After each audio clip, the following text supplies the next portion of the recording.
What is up, YouTube? It has been quite a while since I made one of these videos, but I had a personal request from a friend of mine who wanted to see one of my newer builds that I've been working on. This is Nanashi with a new deck profile of my newly reformed and reformatted Beast deck. Let's get started. So first things first, I have 2 Key Mouse. This card's valuable because when it's destroyed by battle, you get to add a level 3 or lower beast from deck to hand, and it's also a 1-star tuner. Very easy to use. I also run 1 copy of Uniflora, Mystical Beast of the Forest.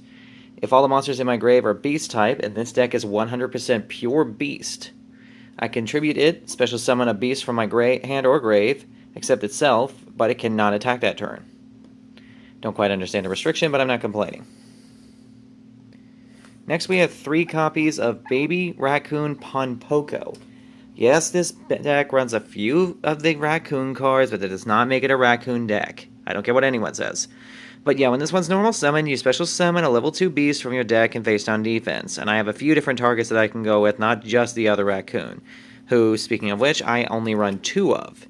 When he's flipped, you summon a level 2 Raccoon from your deck. Straightforward combos, right? I also have 2 copies of Calentosa. When special summoned by the effect of a beast-type monster, I target a card on the field and destroy it. Handy. I also have 2 Valeraphon, which just feeds into the Calentosa combo. I can discard a card, target a level 2 or lower beast in the grave, except itself, special summon it in face-up attack or face-down defense. But I can only use its effect once per turn, which is handy, and it goes for level 2 or lower. I'd like to point that out, which means I can also go for the little level 1s in case I need another search, like with Key Mouse. 2 copies of Lockcat. I can use this card to pull back the level 1 tuner, or pull back Uniflora and tribute it off so that I can get another beast out of the graveyard, or hand, whichever I feel like. 3 copies of Chain Dog. This card makes this deck function so much better. If you have exactly 2 beast-type monsters on the field, you can special summon this card from your graveyard, but it's banished after it leaves the field. That being said, you play the combos right, you can use it for Exceed Summoning, Constant Repeat combo. It is quite hilarious, and I love this card's artwork. It's adorable, what can I say?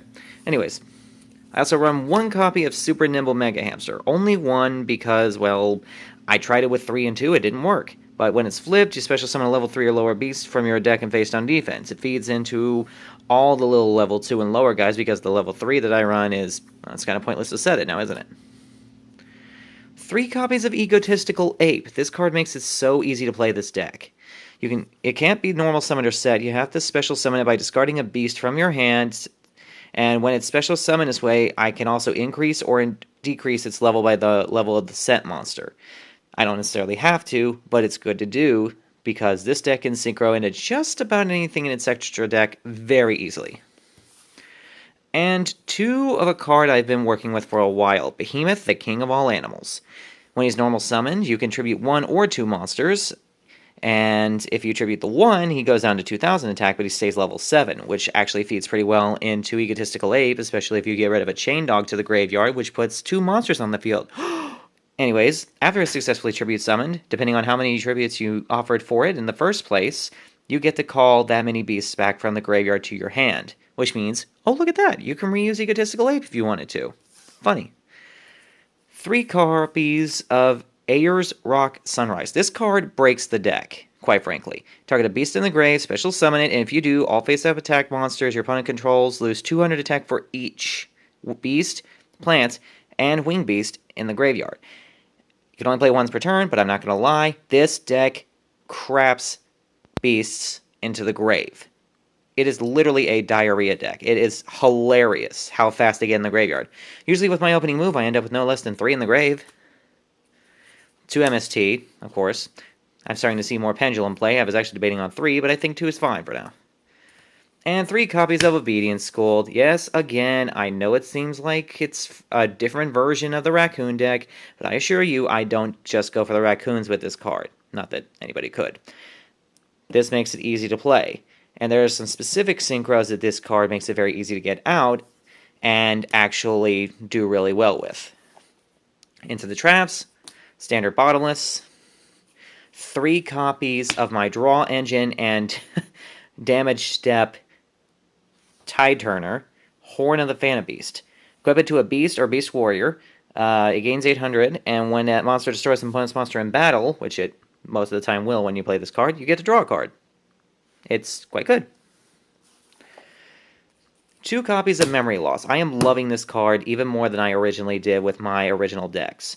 Doesn't target. If an opponent's monster activates an effect, it's negated and switched to defense mode. It slams a lot of people.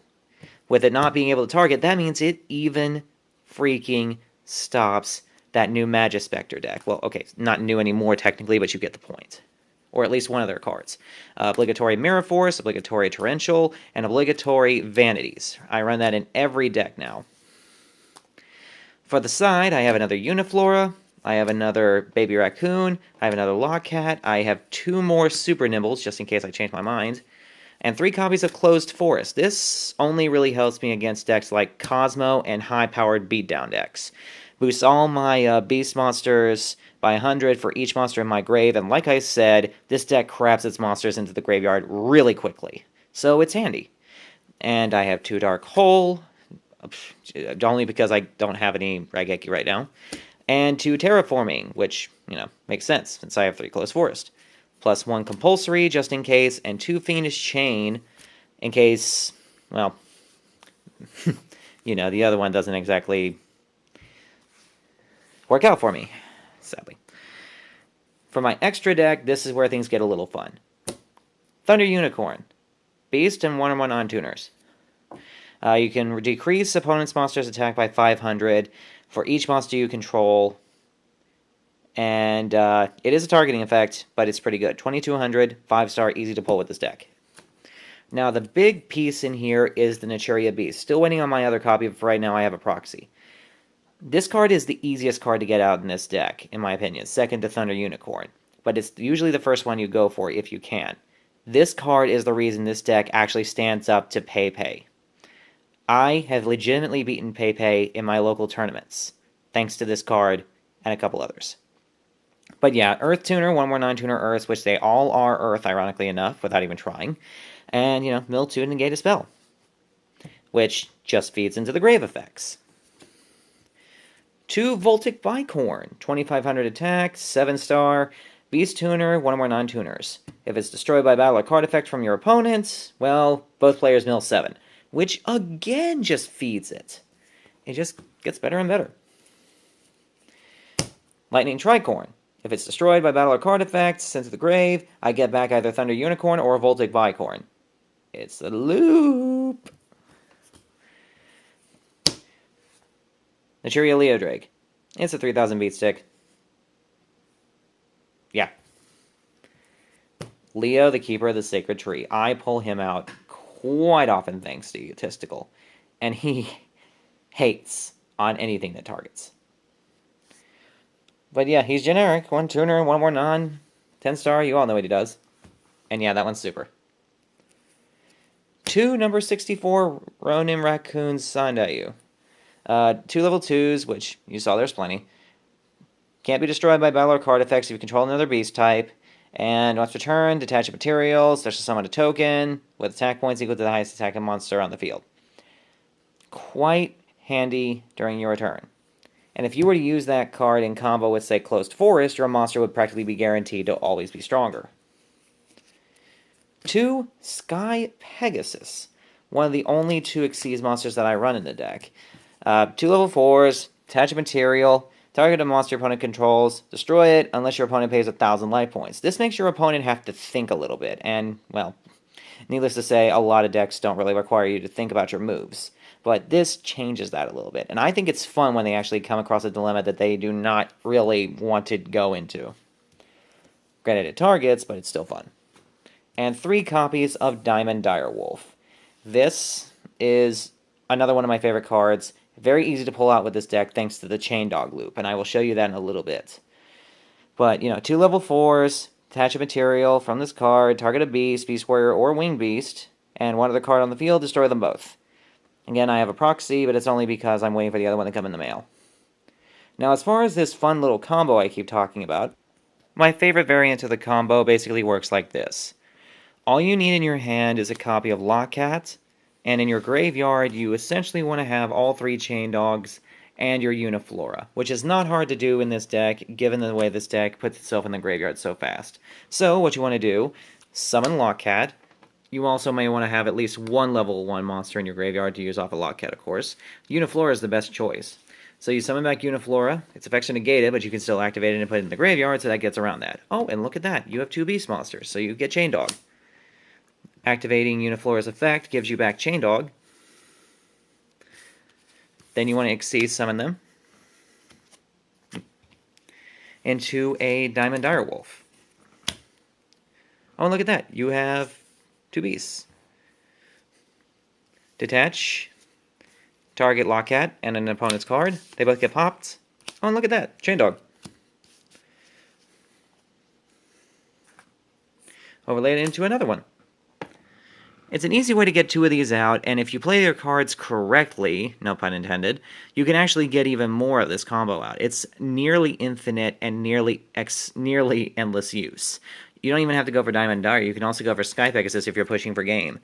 Generally, this combo will be set up by turn 3 if you try hard enough. But you generally want to use Beast's effect to mill, Bicorn's effect to mill, and just synchro summon as much as possible, because eventually you'll just start getting the cards you need, especially with the Trap Card, Horn, and the Phantom Beast, all that fun little combo stuff. Chain Dog normally gets banished, but as Xyz material, it obviously escapes that loop. It's the same with a lot of cards, of course, but this is the easiest combo to pull off with this deck, especially if you give yourself enough time. The one flaw this deck has right now is that its build requires time to get most of its moves. Obedience School is the main source of solving that problem. Well, now you've seen how this deck works and generally how it wants to operate, so I think I've done my job pretty well. This is Nanashi signing out. Hope you enjoyed the deck profile.